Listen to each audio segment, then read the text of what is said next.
السلام علیکم، زه یم محید احمد، ستاسو د HTML5 لپاره استاد.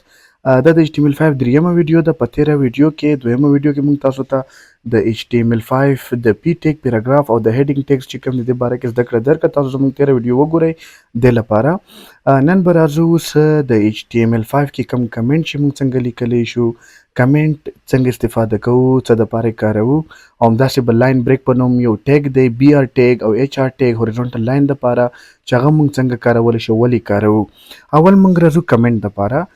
کمنټ په پروګرامینګ او HTML کې څه دپاره موږ استفاده کوو. کمنټ د خپل کوډ باره کې، د خپل معلوماتو باره کې، د خپل ویب سایټ باره کې ته چې ځان ته یو څه معلومات لیکي، دا ما ولې کړی، څه دپاره مې کړی دی، هغې دپاره استفاده کیږي. او کمنټ چې کوم دی هغه د باډي په غږ کې هم راځي دلته، خو موږ یې چې دا ولیکو کمنټ دا په ویب پیج، ویب سایټ باندې نه شو کیږي، هلته نه راځي مخې ته، هغه صرف ستا دپاره دی کمنټ. دا دې دپاره تر ځان دپاره معلومات پکې ولیکې چې دا تا ولې استفاده کړو، ولې دې استفاده نه کړو، او څه دپاره دې وکارولو. د کمنټ سینټیکس داسې دی لکه اوس دلته موږ دا ولیکلو، دا کمنټ شو. دلته موږ ولیکو کمنټ هیر. اوس به بیا داسې ډیشونه ورکو، هایفنس چې ورته وایو، بیا به دا ساین ولا ورکو. دا چې شو دغه اوس کمنټ شو موږ دپاره. دلته ته چې هر څه معلومات راکوې، لیکې یې یا ځان دپاره لیکې یا ویب سایټ دپاره لیکې، هغه به ستا په ویب سایټ باندې نه راځي، هغه به هلته نه شو کیږي. دا دلته ته ولیکه، خو ځان دپاره یې ولیکه، یو څه معلومات، یو څه انفارمیشن خپل کوډ دپاره. You can write a comment here.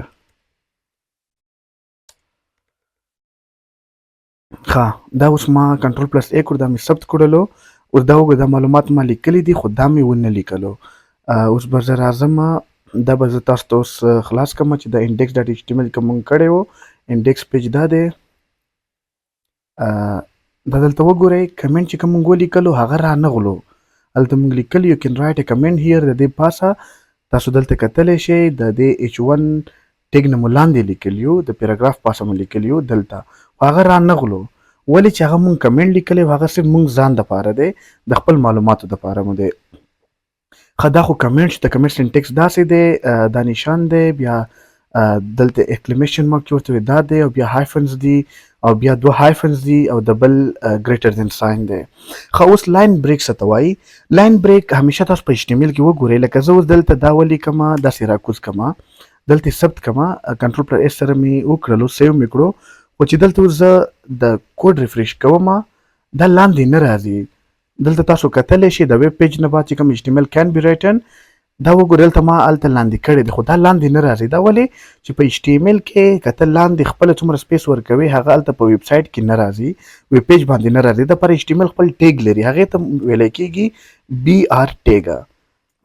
بي آر ټیګ څه دپاره استفاده کوو موږ؟ ما تاسو ته تېره اولنۍ ویډیو کې ویلي چې همیشه ټیګس چې کوم دي په پیر په جوړه کې راځي، خو د دوه ټیګونه، یو څو نور داسې واړه واړه ټیګونه چې هغه امټي ټیګز ورته وایي، امټي ایلیمنټس. امټي څه ته وایي؟ خالي. خالي ټیګونه، خالي ایلیمنټس دي چې هغه د کلوزینګ ټیګ ضرورت ورته نه لري.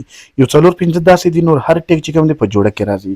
دلته بي آر موږ اوس ولیکلو، دلته به یو بل ځای کې هم واچو چې تاسو ته صحیح معلومات وشي. دلته مو واچول. اوس کنټرول پلس S مې چې کړو، ثبت مې کړو، دا سیو مې کړو. اوس دلته چې زه دا هغه کمه ریلوډ مې کړو، تاسو وګورئ، دا وګورئ دلته لاندې راغلو، اول نه راتلو. که اوس زه دا لرې کمه، دا ترې لرې کم، بیا کنټرول پلس S کمه، او دلته بیا زه ریلوډ کم، دا وګوره دا بیا ورک شو. دلته که د بل تی بوځمه، دا به بیا ټول به پاسه راشي. کنټرول پلس S، دا وګوره دا اوس به ټول پاسه راشي. دا ولې چې دا هغه موږ ترې لرې کړو بي آر ټیګ. اوس به دلته بیا بي آر ټیګ موږ وله ورکړو. که دا همیشه تاسو په یو پیراګراف کې یو پیراګراف جدا کوئ، د نوي کرښې نه نوي لاین نه شروع کوئ، د بي آر ټیګ استفاده به تاسو کوئ همیشه. دا ځان سره په ذهن کې وساتئ چې دا ډېر مهم ټیګ دی او ډېر زیات کارولی کېږي. دلته مې بیا کنټرول پلس S کړو، دا مې ثبت کړل. اوس چې دا ریلوډ کم، دا به ټول اوس په مختلف لاین باندې تقسیم شول. دا خو د بي آر ټیګ شو. اوس دې نه علاوه یو بل ټیګ موږ لرو، ایچ آر ټیګ، هوریزونټل لاین، یو داسې کرښه باندې چې موږ خپل معلومات تقسیمو.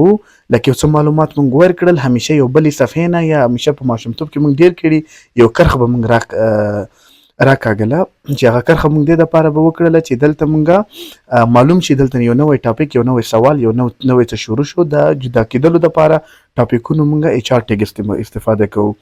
اوس ایچ آر ټیګ به موږ دلته واچوو. اوس اول زه تاسو ته اول دا وګورئ چې دلته وګورئ، دلته نشته دا کرښه، دلته دا یو ځای معلومیږي. که دلته اوس تاسو داسې معلومات زه فار اګزامپل لرم چې دا ایچ آر ټیګ مې واچولو چې دلته زه دا معلومات ته بیالوم، د افغان روبوټیک ټیم د هیډینګ 2 چې کوم دی دا زه ته بیالوم. نو کنټرول پلس اس ثبت مې کړو چې دلته اوس زه ریلوډ کما، دا وګورئ دا کرښه راغله، دا لاین راغللو. دې لاین اوس موږ ته څه فایده راکړله چې دلته اوس معلومیږي چې دا بیل معلومات دي او دا بیل معلومات دي. دې دپاره موږ څه استفاده کوو؟ ایچ آر ټیګ استفاده کوو. دلته به زه یو بل هم ورکړم ایچ آر ټیګ، او دام چې کوم دی دې ته هم د کلوزینګ ټیګ ضرورت نشته، دام یوازې راځي. امټي ټیګ دی خالی راځي، د کلوزینګ ټیګ ضرورت ورته نشته.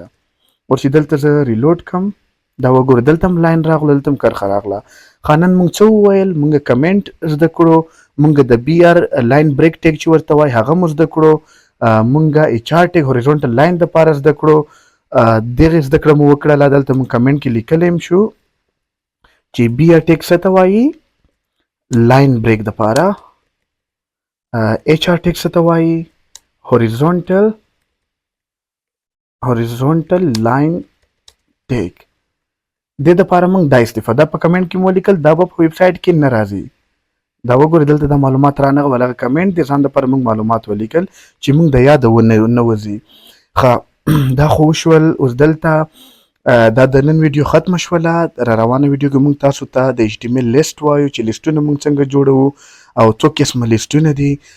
دې نه علاوه تاسو د نور ویډیوګانو دپاره زموږ چینل ځانونو سره سبسکرایب کړئ. د افغان روبوټیک ټیم تاسو ته به زموږ معلومات خپله درځي. د بیل آیکن ووهئ چې ستاسو نوټیفیکیشن خپله تاسو ته راځي چې موږ نوې ویډیو ورکړې ده.